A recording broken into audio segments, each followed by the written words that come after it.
মানুষ যখন বিপদে পড়ে তখন তাকে সাহায্য করতে হয়, কিন্তু আমরা কি করি? আমরা তাকে নিয়ে আগে কিছু সমালোচনা করে নেই, সাহায্য তো দূরে থাক। আমার প্রিয় ভিউয়ার্স, আসসালামু আলাইকুম। কেমন আছেন আপনারা সবাই? আশা করি মহান আল্লাহ তাআলার রহমতে আপনারা সবাই ভালো আছেন।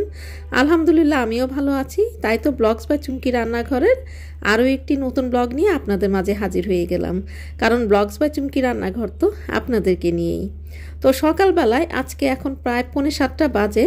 তো হঠাৎ করে, এটা বেশ কয়েকদিন আগের ভিডিও, যখন অনেক বেশি হঠাৎ করে কুয়াশা পড়া শুরু করেছিল। তো তখন জানলা দিয়ে যখন দেখলাম যে অনেক বেশি ঘন কুয়াশা, দেখতেই পাচ্ছেন যে এক সাইড থেকে আরেক সাইডে দেখা যাচ্ছে না। তো আমি ছাদে উঠে একটু শ্যুট করে নিচ্ছিলাম আপনাদের জন্য। আর ওই যে বলে না যে কুয়াশা একদম ঢেকে আছে, ঠিক সেরকম যেন আমিও কুয়াশাতে ঢেকে যাচ্ছিলাম। আর কুয়াশা যে আমার মানে এসে পড়ছে আমার উপরে, আমি সেটা বুঝতেও পারছিলাম। তো দেশগ্রামে বলে খয়া পড়ে, মানে এরকম একটা কথা, মানে কুয়াশাকে খোয়া বলে। তো ঠিক আমারও সেই কথাটাই মনে হচ্ছিল, আসলে সেই মানে মনে হচ্ছিল যে আমারও মনে হয় এই একই অবস্থা। আর কিন্তু যখনই দাঁড়িয়ে থাকলাম, অনেক বেশি কুয়াশাচ্ছন্ন হলেও যে একদম কুয়াশার চাদরে ঢেকে গিয়েছে দেখেন চারদিক, কিন্তু সেরকম কিন্তু ঠান্ডা অনুভব হচ্ছিল না। তবে আমার খারাপ হয়ে যাওয়া মনটা অনেক বেশি ফুরফুরে হয়ে গিয়েছিল। যেমনি প্রকৃতির ছোঁয়া, তেমন এই যে কুয়াশায় ঢাকা, আর ঠিক তেমন পাখির ডাক শোনা যাচ্ছিল।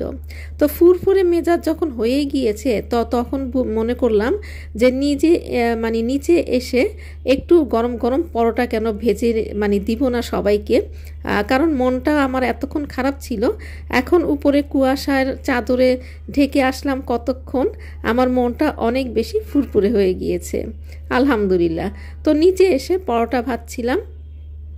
তো মনে করলাম যে সবাইকে একটু সকালবেলায়, যেহেতু একটু ঠান্ডা ঠান্ডা আছে, একটু পরোটাটাই ভেজে দেই। তো মনের আনন্দ নিয়ে আমি কম তেল দিয়ে পরোটা ভেজে নিচ্ছিলাম। আর এদিক দিয়ে আমি সবাইকে বলছিলাম যে উপরে কেউ ভয় যাচ্ছিল না যে এত কুয়াশা। তো আমি বলছিলাম যে কুয়াশা থাকলে কি হবে, ঠান্ডা তো একদমই ছিল না। তো যাই হোক, আমরা যারা গৃহিণী, আমাদের তো কাজ করে যেতেই হবে। তো এই যে চাটাও ওদিক দিয়ে বসিয়ে দিয়েছি, আর সবাইকে নাস্তা দিয়ে দিয়েছি। সবাই কিন্তু নাস্তা করে চলে গিয়েছে যার যার কাজে শেষে। তো এখন আমি আছি হলো বুয়ার অপেক্ষায়। তো আমিও একটা ডিম ভেজে নিচ্ছিলাম। তো ডিমটার মধ্যে আমি ক্যাপসিকাম, গাজর, পেঁয়াজ, কাঁচামরিচ দিয়ে ডিমটা ভেজে নিচ্ছিলাম। আর আসলে প্রতিদিন একই রকম তো খেতে ভালো লাগে না। তো মনে করলাম যে আজকে একটু এভাবেই একটু ডিম ভাজি করে নেই। আর সকালবেলায় একটা ডিম না খেলে আমার মনে হয় সারাদিন আমি কোনো এনার্জিই পাই না। এটা আমার ছোটবেলার অভ্যাসটা যেন রয়ে গিয়েছে। তারপরে মনের সুখে হাতে নিলাম 1 কাপ চা। আমার কাছে কি মনে হয় জানেন, সারাদিন তো আমরা গৃহিণীরা সব সময় ব্যস্ত থাকি, কোনোখানে চাকরি না করলেও ঘরে কিন্তু আমাদের অনেক বেশি ব্যস্ততা। আর এই যে একটু সময় নিয়ে 1 কাপ চা খাওয়া, এটা মনে হয় একান্তই শুধু নিজের জন্য। সারাদিনে হয়তো নিজের জন্য এইটুকুই সময় পাওয়া যায়, এজন্য এই সময়টাকে আমি সহজে হাতছাড়া করতে চাই না। তারপরে তো খালা চলে এসেছে। তো একে একে দুপুরের যে রান্নাগুলো, আমি একবারে দুপুর আর রাতের একবারে রান্না করে ফেলি। আমি সন্ধ্যার পরে আর রান্নাঘরে যেতে আমার ভালো লাগে না। তো বললে তো আর হয় না, আসলে অনেক সময় যেতেও হয়। এর মধ্যে যদি গেস্ট চলে আসে তাহলে তো কথাই নেই, কাটা বাছা সবই করতে হয়। তারপর রান্নাবান্না শেষ করে এই যে আপনাদের ভাই গতকালকে বাদাম নিয়ে এসেছিল প্যাকেটে ভরে, বাদাম এটা ভেজে, যাকে বলে একদম ভাজা বাদাম। তো আমার কাছে এই জিনিসটা পছন্দ হয় না, কারণ একটা জিনিস দেখবেন যে বাদামটা ভেজে রাখলে, আপনি যদি এয়ারটাইট একটা বক্সে রেখে দেন, কেমন যেন একটা আমার কাছে স্মেল মনে হয়, ভালো লাগে না স্মেলটা, যার জন্য আমি বাদাম কখনোই ভেজে রাখি না। তো আপনাদের ভাই আবার একটু সুবিধার জন্য ভাজা বাদাম যেটা প্যাকেটে পাওয়া যায় সেটা নিয়ে এসেছে। তো এটা আমি ভয়েসটা দিচ্ছি পরে। তো যখন বাদামটা খুলে একটা মুখে দিয়েছিলাম, তখন একেবারে বাদামটা মনে হয় অনেক আগের ছিল, একদম বাজে একটা স্মেল। তো কি আর করব, মুখটা বন্ধ করে, যে কন্টেনারে ঢেলেছিলাম তো সেটার মুখটা বন্ধ করে রেখে দিয়েছিলাম, কারণ এটা তো আর খাওয়া যাবে না। তো এই জন্যই আসলে আমার এই ধরনের জিনিসগুলো কিনতে একদমই ভালো লাগে না।